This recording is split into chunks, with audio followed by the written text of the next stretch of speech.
Ahora, lo grave de todo esto es que por ignorancia o por inconsciencia también, muchos médicos de la consulta externa, de la consulta ambulatoria, que son los Sí. que ven por primera vez y que son los primeros que ven a los pacientes con COVID, están prescribiendo medicamentos peligrosos y peligrosos en esta era de la vacuna. Así es. Porque podrían ser justamente medicamentos que rompan con el objetivo de la vacuna, que es defendernos mejor contra el virus. Es decir, los esteroides como la dexametasona, como betametasona, que viene en combinación con loratadina, en combinaciones con antihistamínicos, a cualquier dosis, si se dan en esta etapa virológica, entonces no dejan que el sistema inmune solo y ayudado con las vacunas, puedan neutralizar al virus, y por tanto podrían ser un factor que las personas vacunadas estén yendo a los hospitales. Esto es muy importante y es de muy alto riesgo, porque sí hay un abuso en la prescripción de medicamentos que rompen con esta eficacia de la vacuna. Son medicamentos inmunosupresores finalmente, potentes antiinflamatorios sí, pero también rompen con la producción de anticuerpos inducido por vacunas o inducidos naturalmente por la persona, por la misma persona sin necesidad de vacunas, y que por tanto pueden ser un factor de riesgo más, además de las enfermedades crónicas, que hagan que una persona vaya al hospital. Dicho de otra manera, doctor, sería una persona vacunada que se infecta del COVID-19 no debe recibir sin prescripción y vigilancia médica esteroides. No debe recibir esteroides en esta fase de la infección. Lo recibiría si está hospitalizada por una complicación. Pero antes de llegar al hospital, lo que hemos observado, y será muy interesante, hemos tratado de ver que se tenga el antecedente de las personas que se hospitalizan, vacunadas y no vacunadas, si han utilizado esteroides, es decir, dexametasona, cortisona, prednisona o betametasona, antes de entrar al hospital, y lo que podría ser una forma de demostrar que son otro factor de riesgo. Pero sin duda, podrían ser un factor de riesgo si se usan en esta etapa, en los primeros días, en los primeros 7 a 10 días del inicio de los síntomas. Esto, y es un mensaje para los médicos de consulta externa, los que ven pacientes ambulatorios y que ven COVID, por favor, no den esteroides a los pacientes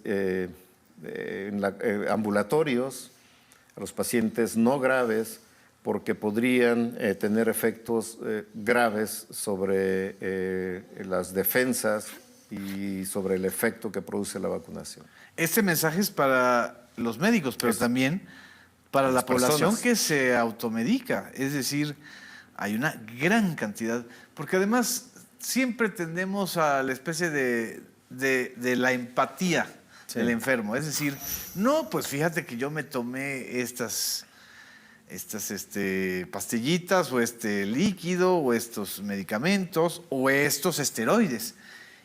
Y se pasa de boca en boca. Y hay gente que las consigue y nada más consigue la receta, pero no tiene la idea y la claridad con la que has explicado todos los efectos que puede tener, ¿no? Exactamente. Y sobre todo puede ser bloquear a los anticuerpos que normalmente se produciría en una persona vacunada cuando se infecte por SARS-CoV-2. Y esto es muy grave. Es decir, nosotros mismos estaríamos boicoteando la vacuna en nuestro cuerpo. Sí. Si usamos si tenemos, por ejemplo, una dosis de vacuna y nos da COVID, nos infectamos de COVID, y enseguida usamos medicamentos con cortisona, ¿qué le puede suceder al cuerpo? no produce anticuerpos que podrían inducirse por esa dosis de la vacuna. Y más aún, ¿no? Con las 2 dosis de vacunas, después de todo el proceso que ha llevado, con la dificultad de que se ha tenido para traerlos a México y al mundo, de que hay personas que no lo han recibido porque no les ha llegado en otras partes del mundo. El uso de los esteroides podría bloquear completamente y podría ser inservible el efecto de una vacuna de protección para evitar complicaciones por COVID. Lo que estoy diciendo es grave en el sentido de que si los médicos están prescribiendo esteroides en la calle a una persona con COVID que tiene pocos días de haber iniciado los síntomas, están cometiendo un grave error porque están, como tú lo dijiste, boicoteando el efecto de la vacuna. Así es.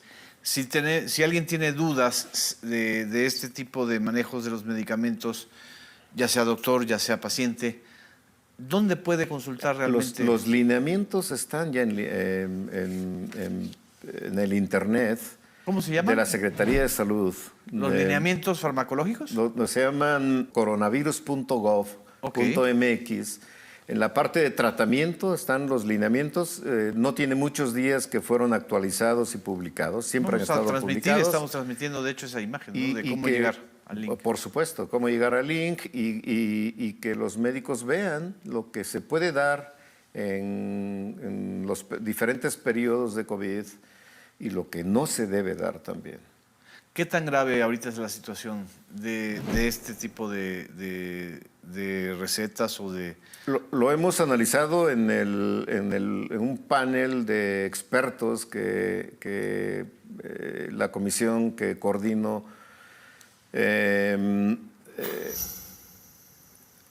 se ha formado y hemos discutido cada uno de los medicamentos que tengan cualquier potencia para poder usarse contra el COVID.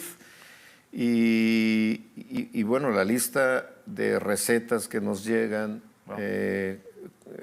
realmente es lamentable porque hemos hay visto, evidencia de que esto está pasando. Hay absoluta evidencia. Sí. Hay nombres de los médicos que lo prescriben y que posiblemente COFEPRIS deba de intervenir, ¿no?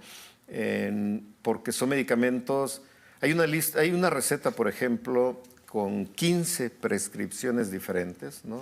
Donde una persona con un COVID leve o moderado está recibiendo hasta 15 medicamentos, ¿no? Él podría asegurar que esa persona se puede complicar y puede ir al hospital más por los efectos de los medicamentos, por las interacciones o por los efectos contra su sistema inmune, que si no tomara absolutamente nada, seguramente resolvería la infección.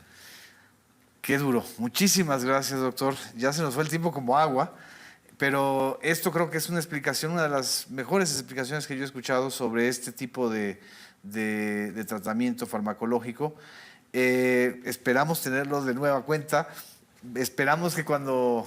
podemos seguir en el tema, yo creo. Sí, hay que seguir en el tema. Intervenciones farmacológicas y otras más. Así es. Y esperamos que también esta tendencia de desaceleración de la tercera ola. Y confirmar la desaceleración, yo creo que se verá en las próximas semanas. Hay equipos brillantes que han trabajado con estos modelos y hay un concepto que a mí en lo particular me gusta mucho ver y decirlo, ¿no? Se llama una tasa de reproducción efectiva de admisiones hospitalarias, por ejemplo, que es un modelo matemático, una fórmula finalmente matemática que nos va diciendo qué tan factible es que al ritmo que llevamos de hospitalización, cómo se verá en los próximos días la curva de hospitalización, ¿no? Y la curva de hospitalización con base en esta tasa de reproductiva efectiva de admisiones va ya en la meseta y ya tiende hacia abajo porque el valor que tiene es 1 y cuando es Si recuerda, seguramente el auditorio recuerda cuando hablamos del número reproductivo de transmisión, cuántas personas puede transmitir una persona con COVID, a cuántas personas susceptible en promedio puede transmitir. Hablamos de la variante alfa, que puede transmitir a 2 o 3 personas, y la variante delta puede transmitir a 5, 6 o hasta más personas. Hay quien dice que hasta 8 personas. Entonces, eso más o menos representado en admisiones hospitalarias, obviamente son números diferentes y una fórmula diferente, pero más o menos en el mismo sentido, que te dice cómo va la curva de hospitalización con base en ese número reproductivo efectivo de admisiones, y lo que se está viendo con esta tasa es que ya estamos en 1 o incluso justamente hoy un poquito abajo del 1, lo que significa que lo que vendría de aquí en adelante es el descenso, del número de hospitalizaciones. Y eso refleja que la cantidad de personas la cantidad de transmisión en la comunidad ha disminuido considerablemente.